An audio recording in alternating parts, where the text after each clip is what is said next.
Some folks seem pretty upset over this Connecticut Sun sale situation. I can't say I am one of those folks that is pissed off about it, but here is some of the reaction that you've seen. Senator Richard Blumenthal, WNBA put a full court press on blocking the Sun from staying in Connecticut. Deeply harmful to fans that live and breathe basketball. DOJ should investigate and stop such anti-competitive interference. Look, let's unpack this for a second, right? So the Connecticut Sun, we're going to be sold to one of the owners of the Celtics, right? Like, she felt the betrayal. The Connecticut Sun, a team she poured her soul into, was being sold off like a used car, and the league had just slammed the door on the one thing that could have saved them. This wasn't just about a change in ownership. It was a blatant rejection of the momentum building around stars like Caitlin Clark. The veteran star watched as the WNBA front office effectively sabotaged a massive deal that could have kept the team in the region. This wasn't a business decision. It felt like a middle finger to the fans and the players who built this house from the ground up. Unpack this for a second, right? So the Connecticut Sun, we're going to be sold to one of the owners of the Celtics, right? Like, that was agreed to. And that I get. Like, Boston, WNBA team, Boston sports fans, region remains the same, even if it's a different location. Like, I understand, I guess, being pissed that didn't go down. As far as the Connecticut Sun themselves, I don't think that team had much juice relative to the rest of the league. Let's just be real about it. It was not a destination. Imagine a record-breaking $325 million offer sitting on the table, ready to transform the franchise. One of the owners of the Boston Celtics was prepared to step in and turn the Sun into a powerhouse in a major sports market. For DeWanna Bonner and her teammates, it represented a leap into the big leagues of visibility and resources.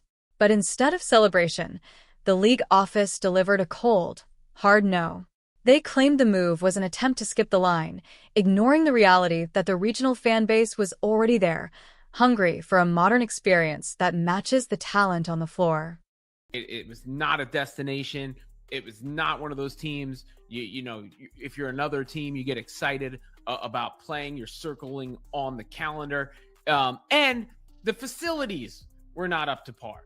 They're sharing courts for kids' birthday parties and stuff like that.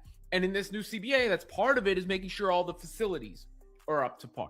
So just keeping it status quo, I get why that wasn't the case. Just even moving, somewhere in Connecticut, Hartford was another suggestion. But with the ownership change could have been the upgrades. So that's one argument. Imagine a record-breaking $325 million offer sitting on the table, ready to transform the franchise. One of the owners of the Boston Celtics was prepared to step in and turn the Sun into a powerhouse in a major sports market. For DeWanna Bonner and her teammates, it represented a leap into the big leagues of visibility and resources. But instead of celebration, the league office delivered a cold, hard no. They claimed the move was an attempt to skip the line, ignoring the reality that the regional fan base was already there, hungry for a modern experience that matches the talent on the floor. In that bid.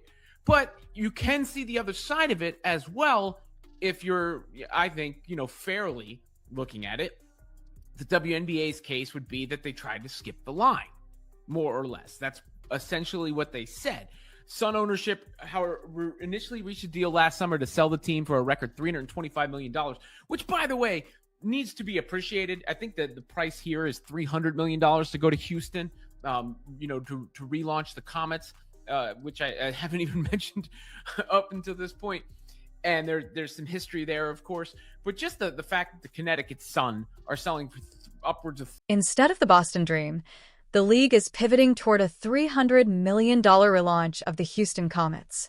It's a move that feels more like rewarding the old boys club of NBA ownership than following the actual growth of the game. The Fertitta family is getting the nod, and while Houston has a legendary history, it feels like a slap in the face to Connecticut loyalists. For players like Bonner, watching the team's future auctioned off to a city that hasn't had a team in years while their current market is left to rot, is a bitter pill to swallow. It defies all logic in this new era. Which I haven't even mentioned up until this point. And there's some history there, of course. But just the fact that the Connecticut Sun are selling for upwards of $300 million is one of the surest signs of growth of the league that there's been, right? Like, I think they might have been bought for $10 million or something along those lines. That's an explosive growth. And it's one of the arguments I made going into the CBA as to how you can say, where the trajectory of the WNBA is headed beyond just simple revenue, net revenue, game in, game out. Even political heavyweights are stepping into the ring because the situation has become that toxic. Senator Richard Blumenthal didn't hold back, calling for a full-court press to stop the Sun from being ripped away from Connecticut fans. He even suggested the Department of Justice should investigate the WNBA for anti-competitive interference when United States senators are threatening legal action over a basketball team's relocation. The bridge isn't just burned, it's nuked. This isn't just about sports anymore. It's about a league office that seems determined to control. That have put bids in, that have gotten rewarded for doing so. WNBA effectively blocked the deal from progressing, holding firm that relocation decisions are made by the WNBA Board of Governors and not by individual teams, and that cities have already gone through the expansion process, which included Houston. Those cities have priority over Boston. And we know we're getting Cleveland. We know we're getting Philadelphia. Obviously, the tempo, Toronto and Portland are entering this year. And now you're going back to Houston. Now the cynic could say it's the Fertitta family, right? And the NBA rewarding one of its own. The WNBA's official stance is that everyone has to follow the rules of the expansion process. They argued that Boston hadn't gone through the proper channels, while cities like Houston, Toronto, and Portland had already done the groundwork. But for the players, this feels like a convenient excuse to prevent a super team environment from forming in a major market like Boston. They're essentially being told their value doesn't matter if it doesn't fit the league's rigid, slow-moving roadmap. It's a rejection of the now in favor of a maybe later that may never truly benefit the roster. Priority over Boston. And we know we're getting Cleveland. We know we're getting Philadelphia. Obviously, the tempo, Toronto and Portland are entering this year. And now you're going back to Houston. Now the cynic could say it's the Fertitta family, right? And the NBA rewarding one of its own because of the Houston Rockets connection. The Sun will play one more season in Connecticut before relocating in 2027. So I sit on the side of, I understand why the Sun are being moved. I understand why this is happening. To understand the fury, you have to look at the numbers, and they are staggering. The Connecticut Sun were bought for what now feels like pocket change, maybe $10 million back in the day. Now they're being valued at over $30 million. This explosive growth is the direct result of the sweat equity from veterans who played through the lean years. And now that the Caitlin Clark era has arrived and the money is pouring in, the league is gatekeeping who gets to profit from it. The players see the valuation skyrocketing, yet they're being told they can't have the ownership they want. Connecticut before relocating in 2027. So I sit on the side of, I understand why the Sun are being moved. I understand why this is happening. I like the idea personally of a team in Boston more than a team in Houston. But the moral of the story is the demand. And you had teams that have put in for these bids, like Houston, and they're getting rewarded, and other teams wanting to get in on the WNBA business. And ultimately, I think that this entire sale controversy is unfolding in the shadow of the upcoming collective bargaining agreement negotiations. The players are looking for a bigger piece of the pie, and more importantly, a real say in how their franchises are managed. When the league blocks a sale to high-profile ownership like the Boston Group, it sends a clear message. Player preferences are secondary to the Board of Governors' control. DeWanna Bonner and other veterans know this decision sets a dangerous precedent for the future of free agency. If the league can control where a team goes, player autonomy becomes a myth. There's a narrative circulating that the Connecticut Sun simply didn't have enough juice to stay relevant, that they weren't a destination, that players didn't circle them on the calendar. That kind of talk fuels the fire for a competitor like Bonner. She spent her career turning the Sun into a perennial contender, yet the league treats the franchise like a placeholder. Rejecting the Boston deal was the ultimate confirmation that the WNBA doesn't view the Sun as a premier brand, despite consistent success and real investor interest. The clock is officially ticking, with a deadline that feels like a slow-motion car crash. The Sun will play just one more season in Connecticut before the planned relocation in 2027. Imagine being a player or a fan knowing your team has an expiration date. It creates a lame duck environment where every home game is overshadowed by the looming move to Houston. This decision doesn't just hurt the bottom line, it damages the culture of the team.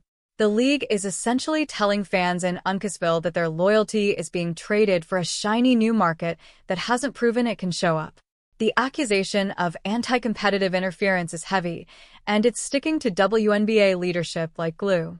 By blocking the sale to the Celtics-linked group, the league isn't just managing expansion, they're picking winners and losers based on internal politics. This moves the goalposts for everyone involved. If a legitimate buyer with deep pockets and a proven sports track record can be turned away, what does that say about the league's stability? It suggests the growth we're seeing is being micromanaged to the point of stifling real market potential. Everyone knows Caitlin Clark has changed the math for the WNBA, but not everyone agrees with how that math is being applied. The surge in ratings and ticket sales should be lifting all boats. Instead, it's creating a divide.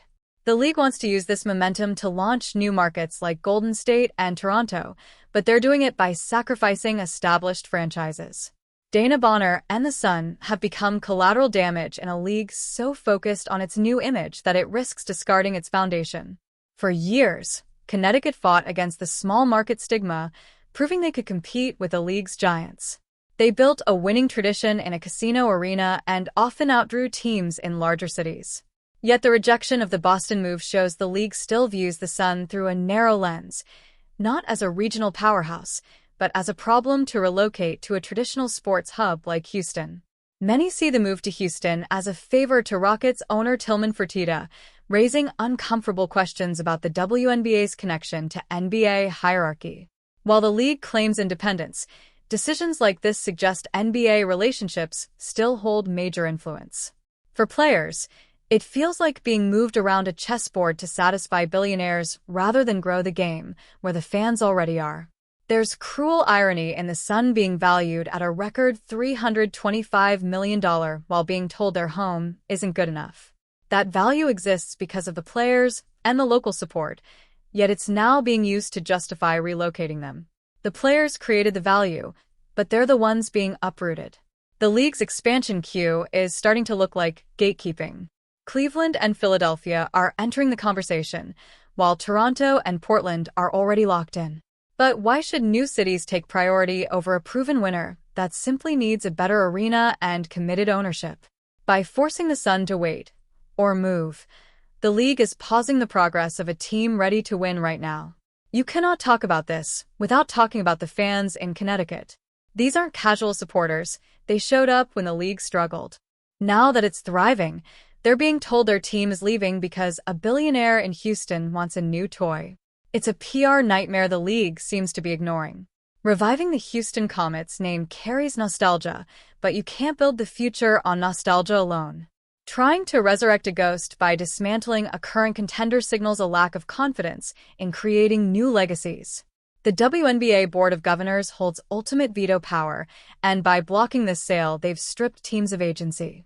That level of corporate control is exactly what high-profile players are starting to push back against.